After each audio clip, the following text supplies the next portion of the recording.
बांट दी होगी शायद। जब ईवीएम का झोल है, ईवीएम का खेल है, तो ऐसे में क्या कह सकते हैं कि बसपा की सीटें कम आ रही है, बसपा नीचे जा रही है।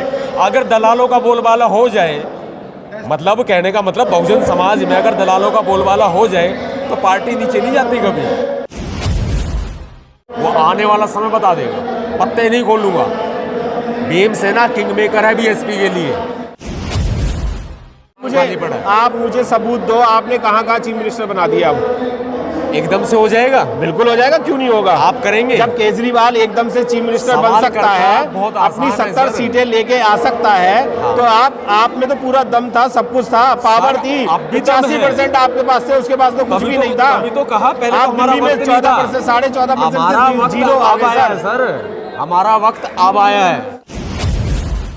मोदी के फॉलोवर तो नहीं हो गए, और जैसे वो जुमले मार रहा है आप भी मार रहे हो। मोदी को तो हम जो है ना, उसका जो 56 इंच का सीना है ना, उसको तो हम 1 मिनट में फना कर देते हैं। और रही बात मोदी की, योगी की या खट्टर की या किसी की भी हो जाए, हम इन लोगों से डरते नहीं है सर। भाग 3 में मैं मिलेंद्र गौतम, तीसरा भाग है ये, और इससे पहले 2 भाग मैंने और डाल दिए हैं। तीसरे भाग में मेरा वही खट्टी मीठी बात रहेगी, थोड़ी कड़वी भी रहेगी कि आज बीएसपी संस्थापक का जन्म दिवस है, काशीराम साहब का, और वो काशीराम साहब का जो सपना था वो कहाँ चला गया। सतपाल तंवर जी मेरे साथ हैं, नामी गिरामी हस्ती हैं, कोई नाम बताने की वैसे तो ज़रूरत नहीं थी, पर फिर भी मैं बता रहा हूँ। सतपाल जी, बीएसपी में आप ज़बरदस्त लगे हुए हैं, पर कोई पद नहीं लिया आपने, पर बिना पद के भी आप ऐसे काम कर रहे हैं कि कोई पदाधिकारी शायद भी काम कर पाता हो कोई, और आंदोलन को, इस मिशन को लेकर के ज़बरदस्त लगे हुए हैं। थोड़ी सी कड़वी बातें आपसे करूंगा, पानी मेरे पास है, अगर ज़्यादा कड़वी लगे तो पानी पी लेना सर। मुझे ये बताइए, जब काशीराम साहब ने बीएसपी बनाई थी 84 में, 84 के बाद आज हो गया है यहाँ पर, इतने साल हो गए, 4 बार काशीराम साहब का असर था, उनकी डेथ के बाद भी, परिनिर्वाण के बाद भी असर रहा। बहन जी 2 बार चीफ मिनिस्टर बनी, क्या वो काशीराम साहब का असर ख़त्म हो गया, या बहन जी की जो नीतियाँ थी वो ख़राब हो गई हैं? बहन जी की नीतियों पर सवाल उठाने वाले सवाल उठाते रहे। साहब काशीराम जी का असर नहीं है, साहब काशीराम जी दिलों में बसते हैं। सर दिलों में बसने से क्या पार्टी ऊपर आ जाएगी?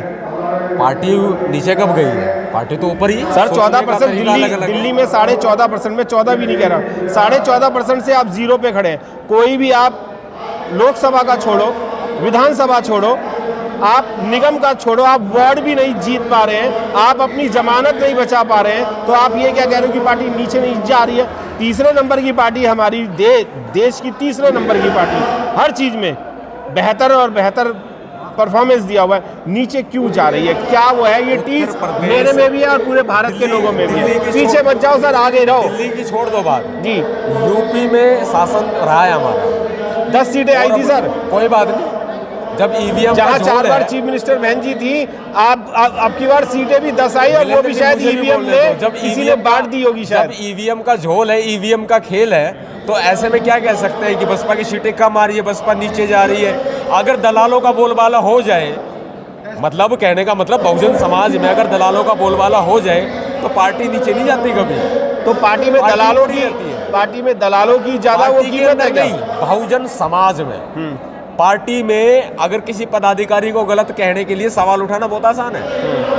अपने खुद के अंदर बदलाव करो ना, खुद की आंखों के ऊपर अगर हम जो चीज़ लगा के देखेंगे हमें वही दिखाई देगा। अगर खुद की हमारी आंखों का देखने का नजरिया ठीक है तो हमें सब कुछ सही नजर आएगा। मैं आपको बताता हूँ अपना नजरिया। बताओ।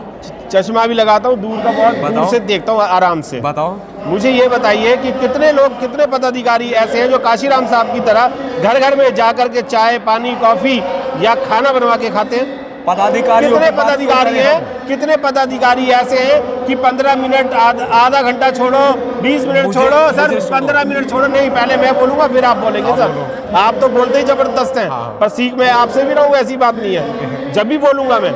मुझे ये बताइए कितने लोग काशीराम साहब को फॉलो कर रहे हैं और कितने लोग घरों में जा के काम कर रहे हैं और पार्टी का काम कर रहे हैं? जो भी पदाधिकारी है, जो भी पदाधिकारी बनता है, चाहे वो उच्च पदाधिकारी हो चाहे वो निम्न पदाधिकारी हो, सब मलाई चाटने के लिए आ जाते हैं, काम करने के लिए कोई नहीं है। काम करेगा आपका बेटा या आप या मैं, ऐसा क्यों? कोई मलाई चाटता है तो चाटने दो, कोई काम नहीं करता है तो मत करने दो, हम करेंगे। सर आपके एक अकेले से करने से कोई ना हो जाएगा। वन मैन आर्मी समाज ने नाम दिया है। हाँ। और वन मैन आर्मी हूँ, था और रहूँगा। तो आप गुड़गांव में रहते हैं, तो गुड़गांव जो है वो राजस्थान में कहलाता है, तो राजस्थान की सारी सीटें आप ले जाओगे? राजस्थान हो, जय भीम, राजस्थान हो, यूपी हो, पंजाब हो, हरियाणा हो, गुजरात हो, छत्तीसगढ़ हो, बिहार हो, पश्चिम बंगाल हो, केरल हो, महाराष्ट्र हो, कोई भी राज्य हो। सर अभी तक सब जीरो हैं। जीरो से जो टकराएगा वो जीरो हो जाएगा। सर जीरो, बेशक भारत ने जीरो दिया था, पर जीरो पे पार्टी क्यों जा रही है सर? उसके आगे कोई अंक तो लगाओ सर। जब जीरो किसी के आगे लगता है तो करोड़ों अरबों की संख्या बढ़ा देता है। नहीं, और जीरो से कोई टकराता है तो जीरो हो जाता है। तो कौन टकरा रहे हैं जीरो से? जीरो से टकरा रहे हैं वो आप खुद ही तो टकरा रहे हो सर। नहीं सर, हम जीरो हैं। पार्टी तो खुद टकरा रही है। पार्टी के पदाधिकारी टकरा रहे हैं खुद ही। पार्टी के ऊपर सवाल उठाना आसान है। आप अभी खुद कह रहे थे कि पदाधिकारी अगर गलत है, पदाधिकारी अगर गलत है तो पदाधिकारियों को क्या करना चाहिए फिर उनके साथ? कुछ नहीं करना चाहिए। फिर पदाधिकारियों को छोड़ दो, वो अपने मन की करेंगे, हम अपने मन की करेंगे। राजा के बेटे ने हमेशा अपनी चलाई है, अब राजा का बेटा अपनी चलाओगा। और बहुजन समाज पार्टी में हमें बदलाव करने की जरूरत नहीं है, बहुजन समाज पार्टी के लिए बदलाव करने की जरूरत है। कैसे करोगे? कर रहे हैं, आगे आगे देखो होता है क्या। सर आगे आगे इतने सालों से देख ही रहा हूँ मैं, जब से वोट दे रहा हूँ कोई जीत ही नहीं रहा। ऐसा क्यों हो रहा है सर? हमारा वक्त तो अब आया है, पहले तो किसी और का वक्त था। अच्छा, अब हमारा वक्त है, अब बदलाव होगा। या ये कह सकते हैं कि काशीराम साहब के महापरिनिर्वाण के बाद असर 2 बार तो रहा, दूसरी बार के बाद खत्म हो गया? ये असर नहीं है, मैंने आपको पहले बताया, दिलों में बसते हैं, दुश्मनों के दिमाग में और अपनों के दिलों में। यहाँ से कैसे निकालेंगे? नहीं निकाल सकते, असर नहीं है ये। सर वोट कैसे तो पूरा वातावरण ही बना हुआ है। सर दिल में तो आपने छाप लिया, हनुमान की तरह सीना फाड़ के आप ये दिखा रहे हो कि काशीराम साहब, बाबा साहब, बहन कुमारी मायावती और तथागत गौतम बुद्ध मेरे दिल में और सीने में बसे हुए हैं। हाँ। सर आप फाड़ के दिखाओगे, मर जाओगे। ऐसे मत दिखाओ। काम कैसे करेंगे सर? हम काम से, हम वोट कैसे लेंगे? और वोट से अभी एक भाई साहब ये कह रहे थे कि भारत रत्न दिलाएंगे काशीराम साहब को। दम काशीराम साहब में था, वीपी सिंह की सरकार को तोड़ मरोड़ करके बाबा साहब को भारत रत्न दिला दिया काशीराम साहब ने। काशीराम साहब को कौन दिलाओगे? नवाब सतपाल तंवर दिलाएगा, या फिर अनिल तंवर दिलाएगा, या मिलिंद्र गौतम दिलाएगा? ऑलरेडी भारत रत्न है मान्यवर साहब काशीराम की, उन्हें किसी तमगे की जरूरत नहीं है। ये जो फालतू की राजनीति इधर की उधर की, हमें जरूरत नहीं है। सतपाल भाई आज मजा नहीं आ रहा तुमसे, काम करना क्योंकि आप वो सवाल है ना, बिल्कुल नेताओं की तरह आज आप बात कर रहे हो। मैं बिल्कुल मिशनरियों की तरह आज आप बात नहीं कर रहे हैं। आज वो मिशनरी बोल रहा है, आप डर रहे हैं, आप भी डर रहे हैं पदाधिकारियों की तरह। पार्टी के बहन जी आपके कान पकड़ के मरोड़ ना दे। नहीं, जरूरत ही नहीं है। फिर बहन जी कल भी हमारे साथ थी, आज भी हमारे साथ है, आगे भी हमारे साथ रहेगी, और हम बहन जी के साथ थे, मैं भी हूँ और रहेंगे, रहूंगा भी। बुराई करना सर बहुत आसान है। सर बुराई नहीं कर रहा मैं मैं वो पर्दा हटाने की कोशिश कर रहा हूँ जो लोगों पे पड़ा हुआ है, जो पदाधिकारियों पे पड़ा हुआ है, या जो बहन जी तक बात सही नहीं पहुँचा रहा है। अगर बहन जी सही नेतृत्व कर रही हैं, बहन जी की नीति सही है, बहन जी की नीयत सही है, बहन जी अपने मिशन पे बिल्कुल सही चल रही हैं, तो उसको नुकसान कौन पहुंचा रहा है? और नुकसान कौन पहुंचा रहा है तो उसकी पैंट उतार के उसकी बजाने क्यों नहीं चाहिए उसकी? सुनो, पत्ते नहीं खोल लूंगा। खोलो ना सर। बिल्कुल भी नहीं खोल लूंगा सर। जीतोगे कैसे? पूरा देश देखेगा। सर शो नहीं करोगे तो जीतोगे कैसे? आप हार जाओगे, सामने वाला जीत जाएगा, सारे पैसे ले जाएगा। आप समझ नहीं रहे हैं बात, समझने की कोशिश, आप समझाने की कोशिश करो सर। पैंट नहीं उतारनी हमें पैंट नहीं उतारनी, पैंट पहनानी है। पैंट पहनानी है हमें, जय भीम, पैंट पहनानी है हमें। और हमें जो है सिस्टम वो तैयार करना है। मैं वही कह रहा हूँ, पत्ते खोलने की जरूरत नहीं है। आरएसएस बीजेपी के लिए काम करता है कि नहीं करता है? आरएसएस को टाइम लगा, एग्जाम्पल दे रहा हूँ। पर बाम से भी तो तुमने खत्म कर दिया सर। सर आरएसएस ने काम किया, 95 ईयर्स हो गए। पार्टियां बनी बिगड़ी, आखिरी में कौन सी बनी? भारतीय जनता पार्टी। सारे कौन? आरएसएस के प्रचारक। योगी कौन? वो भी आरएसएस का। मोदी कौन? वो भी आरएसएस का। हरियाणा का मुख्यमंत्री खट्टर कौन? वो भी आरएसएस का। Bhimsena is a king maker for BSP. वो आने वाला समय बता देगा, पत्ते नहीं खोलूंगा। भीमसेना किंग मेकर है बीएसपी के लिए। किसी की बुराई नहीं करनी, किसी को गलत नहीं बताना। बाम सेफ 78 में बनी, DS4 81 में बनी और BSP 84 में बनी। बामसेब और DS4 ने बड़ा ज़बरदस्त दिखाया। जो आप बात कर रहे हैं ना RSS की, वही बात मैं भी कर रहा हूँ। जब काशीराम साहब ने RSS का मुंह तोड़ने का काम कर दिया और बहुत ज़बरदस्त रहे, काम भी किया और ज़बरदस्त रहे, 4 बार चीफ मिनिस्टर की सीट भी ली। साइकिल से छोड़ो, पैदल की जो एड़ी फटी हुई थी, उनमें दरारें थी, उससे हेलीकॉप्टर में भी पहुंचवाया उन्होंने हमें। तो सर आज हम हेलीकॉप्टर से सीधा जमीन गारे पे क्यों आते? कहीं नहीं आए हम जमीन पे सर, ये कहने से कुछ नहीं हो रहा। उड़ने के लिए पूरा सर आसमान खाली पड़ा है। आप मुझे सबूत दो, आपने कहाँ चीफ मिनिस्टर बना दिया? अब एकदम से हो जाएगा? बिल्कुल हो जाएगा, क्यों नहीं होगा? आप करेंगे? जब केजरीवाल एकदम से चीफ मिनिस्टर बन सवाल सकता करना है, बहुत आसान अपनी है 70 सर। सीटें लेके आ सकता है, तो आप में तो पूरा दम था, सब कुछ था, पावर थी। अब भी दम है। 85% आपके पास थे, उसके पास तो कुछ भी नहीं था। अभी तो कहा पहले आप तो हमारा दिल्ली में वक्त नहीं था। 14%, 14.5% हमारा से वक्त जीरो आ अब आया है गए सर। हमारा वक्त अब आया है। कब आएगा सर? आ गया। कौन सा है बताओ, सन बताओ। देखते जाओ, अभी आ गया। महीना और सन बताओ सर।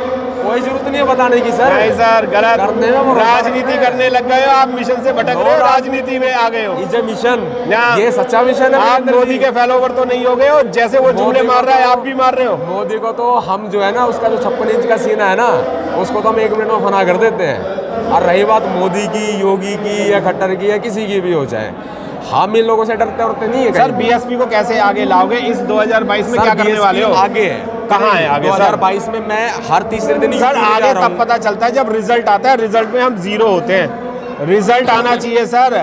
आप LLB किए हुए हैं, आप LLB किए हुए हैं, आपने जो LLB की है वो रिजल्ट से की है। अगर 12वीं में अगर फेल हो गए होते तो एडमिशन भी ना मिलता लॉ में। Wait and watch. कितना वॉच करें सर? वेट एंड वॉच कितना वेट करें? जितना देखोगे करते करते वेट बढ़ रहा है सर। जितना देखोगे उतना बदला मिलेगा। अनिल भाई आप बताओ कि क्या ऐसा करना चाहिए कि BSP जो है वो तत्पर आगे आ जाए? ऐसा क्या करना चाहिए ये बताओ सर। सर इसके लिए हमें घर घर जाना पड़ेगा, गांव में जाना पड़ेगा, और उसके लिए भीमसेना कार्यरत है। अभी नवाब साहब ने भी जैसे बताया कि हर सप्ताह उत्तर प्रदेश जा रहे हैं। उत्तर प्रदेश में प्रॉपर 3 महीने के लिए भीमसेना कार्य करेगी, प्रत्येक जिले में, प्रत्येक विधानसभा में। और मान्यवर साहब की, बाबा साहब की, तथागत गौतम बुद्ध की आइडियोलॉजी हम पहुंचाने का काम करेंगे। सर कौन पहुंचा रहा है? कोई नहीं पहुंचा रहा। सर क्या कर रहे हो आप? सर कैसी बातें कर रहे हो? कौन सा पहुंचा रहा है मुझे बताओ ना। आप दिल्ली में सर आप अगर BSP की जितनी भी मीटिंग होती है, मीटिंग में 10 या 15 या 20 लोग होते हैं। मैं कड़वा सच बता रहा हूँ आपको, ज़्यादा 50 लोग, और वो 50 लोग भी वो होते हैं जो पदाधिकारी होते हैं या पद लेने आ रहे होते हैं। कहाँ पहुँचा रहे हो सर? एक पार्टी की मीटिंग में 20 या 50 लोग होंगे। BSP के पदाधिकारी की कोई बाउंडेशन हो सकती है, भीमसेना के किसी भी पदाधिकारी की कोई बाउंडेशन नहीं है। हम स्वतंत्र हैं, अपना निर्णय स्वयं ले सकते हैं। और 2022 में भीमसेना तो जबरदस्त काम कर रही है। 2022 ये बात मैं दावे से कह सकता हूँ कि कोई छोटा मोटा संगठन भी, आपका तो बहुत अच्छा और बड़ा संगठन है सर। सुनिए सर, आप 1000 से 2000 आदमी ले आएंगे एक कॉल पे। BSP का अगर प्रदेश लेवल का अगर कोई भी धरना प्रदर्शन होता है तो कितने लोग खड़े होते हैं आपको पता है? 50 लोग, 100 लोग, इससे ज्यादा नहीं। हमारे संगठन से लाखों पर राजनीतिक संगठन वही रहेगा जो मान्यवर साहब देखे गए हैं। भीमसेना जो कार्य कर रही है वो भी कहीं ना कहीं राजनीतिक फायदा पहुंचाने के लिए, बसपा के लिए कार्य कर रही है। और उसका रिजल्ट आपको बहुत जल्दी देखने में आएगा। 2022 में पूर्ण बहुमत से हमारी सरकार होगी। कहाँ पर? उत्तर प्रदेश में। उत्तर प्रदेश में नहीं हुई तो क्या करोगे आप? नहीं हुई तो और कोशिश फेलियर है ना आप? नहीं, फेलियर तो इतने टाइम से आप फेलियर ही तो चलते आ रहे हैं। RSS को बने हुए 95 साल हो चुके हैं और बसपा को बने हुआ अभी 30 से 35 साल हुए। विपक्ष में बैठा रहता था सर, विपक्ष में हमेशा बैठा रहा है वो। विपक्ष में आज हम भी विपक्ष में कहाँ बैठे? कितनी सीट है सर आप? 2022 में आपको 2022 में भी अभी 1.5 साल बचा हुआ है सर। उत्तर प्रदेश में तो उससे पहले तो एकदम तो हम योगी की कुर्सी छीन के तो बहन को बैठा नहीं सकते। चुनाव से ही होगा ना। चुनाव 2022 में, 2022 में आपको रिजल्ट देखने को मिलेगा। वीरेंद्र जी आप साथ रहेंगे और वो मैं हमेशा साथ रहा हूँ। और BSP की हमेशा मैंने हर बाइट दिखाई है, हर रैली दिखाई है, हर चीज़ दिखाई है, पर रिजल्ट नहीं मिल रहा मुझे भी। इसीलिए मेरे में समाज में भी पीड़ा है। और सब में बाबूजी मैं आपसे बहुत देर से जानना चाह रहा था क्या करना चाहिए। मेरा नाम खेमचंद जाटव है और मैं दिल्ली प्रदेश का पूर्व महासचिव खेमचंद जाटव, दिल्ली प्रदेश। और जो हमारे संगठन में जो कमी आई है कि जो हम घर घर जाकर के जो काम करते थे, तो जो पदाधिकारी अपनी जो जिम्मेदारी है उस समय मान्यवर काशीराम साहब और या बहन जी जिस समय दिल्ली को देखती थी, उस समय हमें पता है, क्योंकि मैं 82 में DS4 का मेंबर रहा हूँ। सर आज की बात सुनो, कर रहा हूँ मेरी बात सुनो, आप जो कमी रहे होंगे सर, कमी कोई क्या? बात नहीं, मैं बता रहा हूँ सर। मैं काशीराम साहब की गोदी में बैठा हुआ हूँ, वो बात मैं भी नहीं कर रहा। वहीं मैं ये कहना चाह रहा हूँ कि आज की स्थिति पे बात कर रहा हूँ उसी मैं, सर। बात पे आ रहा हूँ कि जो हमारे जो कार्यकर्ता हैं, जो यह पदाधिकारी बनाए गए हैं, अभी जो है ना वो ना तो कोई आंदोलन हो रहा है, पानी के ऊपर आंदोलन होना चाहिए या बिजली के ऊपर आंदोलन, या सीवर लाइन के ऊपर आंदोलन चाहिए, झुग्गी झोपड़ियाँ तोड़ी जाती है जहाँ पर हमारा समाज रहता है, वहाँ पर अभी काम नहीं हो आपके पा रहा सारे है। आंदोलन आम आदमी पार्टी ने ले लिए, अब आप क्या करोगे? आंदोलन ले लिए, मगर वो जो वापस फिर बैक इधर ही होंगे, BSP की तरफ वापस होंगे। कैसे होंगे जब सारा कुछ फ्री का मिल रहा है? समय इसलिए लगेगा कि उन लोगों को जो है प्रलोभन दिया जा रहा है, और जब भी वोट आता है प्रलोभन देकर ही वोट हमारे ट्रांसफर होता है। आप भी तो ट्रांसफर हो जाते हो तो सर। हम काम के आधार पार्टी पर के जो पदाधिकारी है वो भी तो ट्रांसफर हो रहे हैं, वो ट्रांसफर हो रहे हैं, चलो मानता हूं, पर पदाधिकारी क्यों ट्रांसफर हो रहे हैं सर? ये तो आप आम आदमी पार्टी में क्यों चले गए? जो आप कांग्रेस में पार्टी क्यों के चले गए? आप पदाधिकारी बीजेपी में क्यों चले जो गए? पार्टी आप के SP में क्यों पदाधिकारी चले गए, रहे सर? हैं, जिनके पीछे ये कहा गया था कि ये वोट को ट्रांसफर करेंगे, पेड़ है, पेड़ के अंदर पत्ते सूख जाते, टूट जाते, नीचे गिर जाते, वो तो कूड़ा निकल गए, मगर जो अब जो टीम आ रही ये है, काशीराम साहब का पैटर्न था, वो वर्क होगा। जी। वर्क के आधार पर हम जो है ना, हम अपने सर, वोटर कब को करोगे वापस लाएंगे। वर्क चल रहा है, इतने साल हो गए, काले से सफेद हो गए सर। इस बार आप देखेंगे, इस बार रिजल्ट जो भी आएगा बहुत बढ़िया रिजल्ट आएगा। आप बहन जी को चीफ मिनिस्टर बना रहे हैं इस बार? कहने के लिए नहीं, मेहनत से। बिल्कुल कहने के लिए तो मैंने राष्ट्रपति भी बना दिया बहन जी को। आप छोड़ो उसे। बिल्कुल रियलिटी यही है कि बहन जी जो है चीफ मिनिस्टर आने वाले समय में चीफ मिनिस्टर होगी। आपके पास क्या पद है? आपके पास क्या पद है? अभी मेरा कोई पद नहीं है, मगर मैं जनरल सेक्रेटरी पद का पद रहा है मेरे पास। आप मुझे ये बताइए, कितने लोगों के घर में आप डेली जाते हो? हम जो है एक दिन के अंदर 2 या 4 घर डेली करते हैं, जो उन लोगों से मिलते हैं ऑन रिकॉर्ड के साथ, फ़ोन नंबर होता है, उनका एड्रेस होता है, और उनकी समस्याओं के लिए हम वादा करते हैं। समस्याओं के लिए मिलते समस्या हैं या चंदे के लिए मिलते हो? नहीं, चंदा कोई नहीं, चंदे के लिए नहीं मिलता, समस्या के लिए मिलता। जब तक हम उनका काम नहीं करेंगे, पर ज्यादातर लोग लोग तो यही कहते हैं कि चंदे मांगने आ जाते हैं, बाकी वोट मांगने भी नहीं आते। नहीं, चंदा मांगने आ जाते हैं, वोट मांगने भी नहीं आते हैं ना। वो भारतीय जनता पार्टी या अन्य पार्टी को दलाल हैं, वो हमारी पार्टी को सिर्फ भ्रमित करने के लिए हमारे कार्यकर्ता के लोगों की बात कर रहा हूँ मैं। BSP के लोग, BSP के लोग बहन जी को चीफ मिनिस्टर बना के लाए थे। बहन जी को, मैं उन्हीं लोगों की बात कर रहा हूँ। बहन जी को चीफ मिनिस्टर जो बना के लाए थे, पार्टी तो जो है उससे चलती है पैसे से, ये तो है नहीं। और कोई पार्टी ऐसी नहीं है जहाँ पर वो चंदा नहीं देते हैं। मैं ये कह रहा हूँ, सिर्फ हमारी चंदे के लिए पार्टी पहुँच रहे हो सर, चंदे के लिए पहुँच रहे हो, वोट के लिए क्यों नहीं पहुँचते? वोट ही मांगते हैं, ये पूछ रहा हूँ सर मैं। वोट ही मांगते हैं, काम भी करते हैं, वोट ही मांगते हैं, काम भी करते हैं, और काम आगे होगा, दिखाई देगा आपको। बिल्कुल होता है। सभी लोगों का, सब पदाधिकारियों का यही कहना है कि काम होगा, पता नहीं कब होगा। बहन जी को भ्रमित कर रहे हैं सब लोग, काम होगा, और बहन जी इस बार भी 2022 में चीफ मिनिस्टर बनेंगी। क्या बहन जी चीफ मिनिस्टर तक ही रह जाएंगी? पार्ट 4 में देखेंगे। अब चौथा पार्ट आपके पास अगला आने वाला है।